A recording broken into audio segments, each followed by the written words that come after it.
22 April 2026ના રોજ મોરિશિયસનું એક ઉચ્ચસ્તરીય પ્રતિનિધિમંડળ વડોદરાના એનસીસી ગ્રુપ હેડક્વાર્ટર ખાતે મુલાકાતે આવ્યું હતું.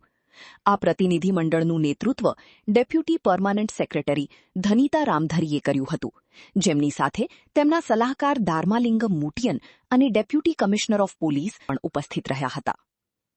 આ મુલાકાતનો મુખ્ય હેતુ એનસીસી એટલે કે નેશનલ કેડેટ કોર્પ્સની કામગીરી, તેની રચના અને કાર્યપ્રણાલી અંગે વિગતવાર જાણકારી મેળવવાનો હતો, જેથી મોરિશિયસમાં પણ સમાન પ્રકારની વ્યવસ્થા સ્થાપિત કરી શકાય. ગ્રુપ કમાન્ડર વડોદરાએ પ્રતિનિધિમંડળનું સ્વાગત કરીને તેમને એનસીસીની કાર્યપ્રણાલી, નેતૃત્વ વિકાસ, શિસ્ત અને રાષ્ટ્ર નિર્માણમાં તેની ભૂમિકા અંગે વિસ્તૃત માહિતી આપી હતી. ત્યારબાદ પ્રતિનિધિમંડળ રાજપીપળા ખાતે ગુજરાત એનસીસી લીડરશીપ એકેડમીમાં એનસીસીના મુખ્ય પાસાઓ જોવા માટે રવાના થયું. આ મુલાકાત ભારત અને મોરિશિયસ વચ્ચેના મજબૂત દ્વિપક્ષીય સંબંધોને પ્રતિબિંબિત કરે છે. સાથે જ તે યુવાનોને જવાબદાર નાગરિક તરીકે સશક્ત બનાવવાની બંને દેશોની સંયુક્ત પ્રતિબદ્ધતાને પણ દર્શાવી છે.